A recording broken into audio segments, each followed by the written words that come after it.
we have two different sets of klalos, like we said, two different sets of curses.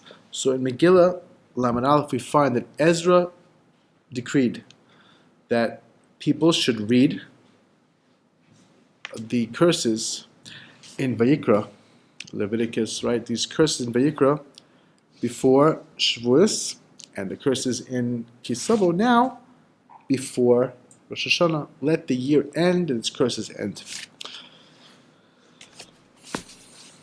So, Rav Tzaddok, as usual, asks an incisive question. He says, I don't understand. Why in the world do we need specifically to have one set of curses before the Shavuos, another set of curses before Rosh Hashanah? What is the relationship between these aspects, these rebukes, these curses, and these holidays? So he says a very beautiful answer. He says, listen, the Zohar Chadash explains that the first set of klalos, the first set of curses, corresponds to the first Beis HaMikdash, the first temple. The second set corresponds to the second temple, second Beis HaMikdash. So he said, why was the first Beis HaMikdash destroyed? He says, our sages say, for the verse, that it was because they abandoned the Torah, which means they didn't make Birchas Torah, they didn't make the bracha, the proper blessing before learning. There's many ways of understanding what in the world does that mean exactly. They didn't make that. Why not? If you're learning, so again, there's different ways of understanding. Rav Nachman explains in the Likutei Halachos. He says it means the pshat is that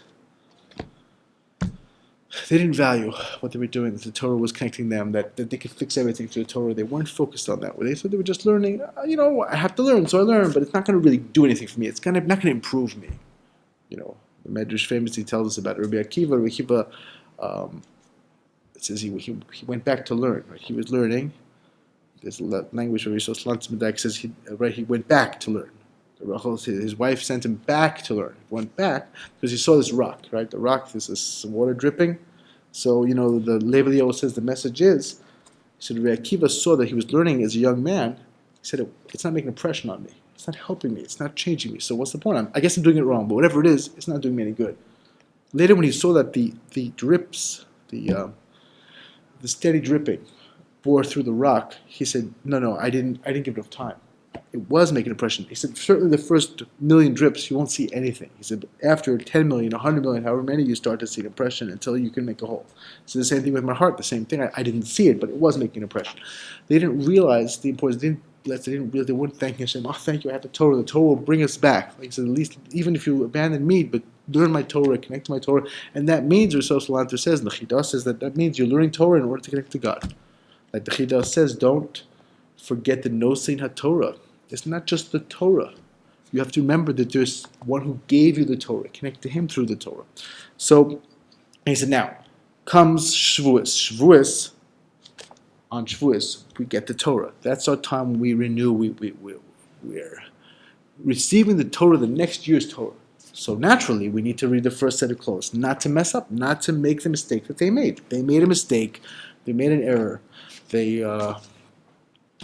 didn't understand that Torah can change them. We have to understand that Torah can change us. That's the first reason. Now, the second reason, the second thing is Rosh Hashanah. What's Rosh Hashanah? He said Rosh Hashanah is all about this aspect of returning, repenting. It's this aspect of a lot of this aspect of what's called yira, pachad, like fear, as it were, this aspect of awe. Yira is the word yira is re'iyah, means to see. That God sees what we're doing. We have to have a lot of reverence. We have to realize that what we do, it makes a difference. It counts. We can't be like Kal. Oh, yeah, no. Again, it's not talking about a person being under pressure or feeling stressed. That's not the idea. We want to work for joy. But on the other hand, I have to know that what I do, it counts. It makes a difference.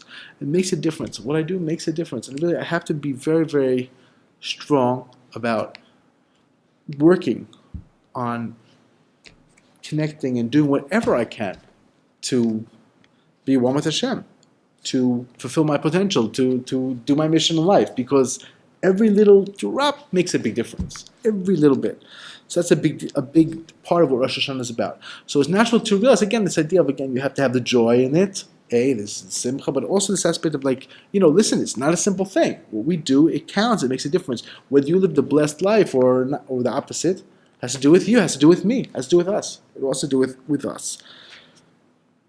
So that's the first thing. Now, we don't really read, though, these klalos. We don't read these curses the week before Rosh Hashanah or the week before Shavuos. We read them 2 weeks before. So Rav Tzaddok says, what's that about? The Zohar Chadash says it has to do with Shavuos and Rosh Hashanah. You would assume that would be the week before. So he says something very, very fascinating. He said, listen, the truth is that you can't read it the week before. He said the week before, as we know, and Tzaddok brought this earlier as well from the Hakohain HaKadosh, that Shabbos, the week before any kind of holiday, that whole week comes out is an outgrowth of Shabbos. He said, so if you read the klalos the week before Rosh Hashanah, it would have a relevance to Rosh Hashanah, which we don't want. We want the Shabbos, Rosh Hashanah, to just reflect the light of what Rosh Hashanah is about without anything, any kind of connotation. The same thing with Shavuos. Shavuos the week before has to do with connecting to giving the Torah. The klalos, the preparation to us, hey, if I want to live a blessed life, or if I want to live like, maybe I want to stop living the other way, so I have to connect more to the Torah, I have to connect more to Hashem. That's a totally different question, which we have to have the week before. That's how he explains it. So we want to completely, like these klalos is one of the things I want to say. The Ramaz, he doesn't bring this, but the Ramaz says that he said when you listen to these the Gemara says again that the year ends with its curses, it's ending. So the Ramaz says something very interesting. Moshe Sechuta, one of the Kabbalists, he says something very beautiful. He says if you hear this tochacha, you hear this rebuke, he said it neutralizes these things from coming upon you for the next year. So quite the contrary, when you hear these klalos, these curses, he said what it's doing is it's causing that you will not have to deal with these problems for the next year. So it's really good. Like this is like the week to go to shul, to hear these klalos, to have a kavanah, to have to say, I want to connect to Hashem, and I want to neutralize all of these klalos. I think that the Baal Tanya, actually, I think that it was the Baal Tanya, when his son, after he passed away, the next year when they read the klalos, when they read the curses, he was very upset because he said, my father, when he read it, I felt that every bit is really a blessing. It's really a bracha. And of course, of Tzaddok, we're not going to go into it now, I don't think, but like he explains some, like, okay, what's the hidden blessing? All these curses have a hidden blessing to it. That's a big theme. He goes through, like, how do you see this? How do you see that? How do you see the other thing? He goes through, he says, these are not on the simple level. And again, every person, we're all dealing with, I'm sorry to say it, but like, when a person is, when I'm not able to be who I really am, when I'm just connected to the pizza or the I don't know what, or the exercise, I don't know exactly, whatever, every person, what they're dealing with, their meshugasa, where this one did, this one said, this one didn't, this one should, this one shouldn't, and I'm not in a place where I'm just receiving and I'm just connecting and I'm who I'm supposed to be. It's a very, very unpleasant existence. No matter what, you might have all the money in the world, you might have all the good things in the world, but that's not going to help you inside. Inside, you need to have be real. If you want to be real, you have to realize that the spiritual is a real life. Emunah is a real life. Rabbi Nachman said. He said, you can have the best life in the world. He said, no emunah means you are going to suffer. This is the way it is. So, Rav Nassim was telling this to Hirsch Bear. He was one of the maskilim, one of these big, anti-Torah people, these people who were not into connecting to God in the way we look at it. They're like, you have to get a job, and you have to work, and you have to be educated, and that's all very true and good, but they took it way too far. They limited tremendously the Torah learning. Any kid who went into their Cheder of Nassim said, whoever went to their schools, goodbye. He would not continue Torah. He just left.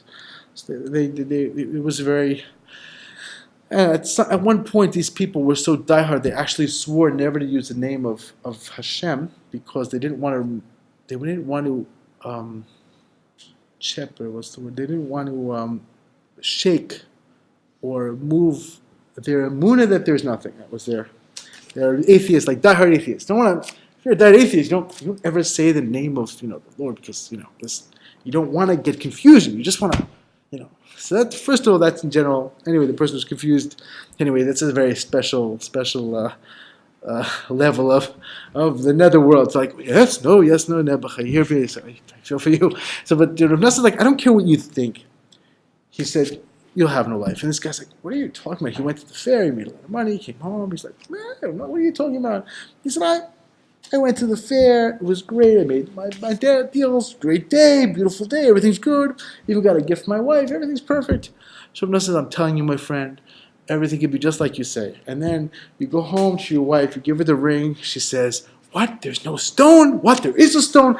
Something's wrong, and your life becomes a living Gehenna. He said, if you don't have Emunah, you have nothing. If you have Emunah, you say, okay, this is for a reason I don't understand. I don't know what it's about. And I can it's okay. I don't know. I don't understand. You have Emunah. It's not the physical. If I don't have a physical existence, well, I may as well just jump off the roof. That's not what it's about. Every person is intrinsically valuable. It's all about Emunah. Anyway, he left. He went home. An hour later, he comes back. You were so right. My gosh, she gave her the ring. She's like, what? No stone? She was so angry. We had a fight. It was horrible. It was the worst possible thing. So I have to know, every person, the minute we're not connected to Emunah, there's no real vitality is Emunah. That's what real vitality is. If I don't have Emunah, besides, that's also, Rav Nosson makes a lot of very strong points about, in general, he brings the Yerushalmi, he's like, listen, you can't live without Emunah. There's no living. No one lives without Emunah. You can't do business. You can't have a job. You can't do, because you have to trust somebody. Trust is also Emunah. It's not all head, all logic. That's another point. But anyway, Hashem should help. We should be zocheh to see that these curses are only blessings and have all the blessings. B'ez Hashem.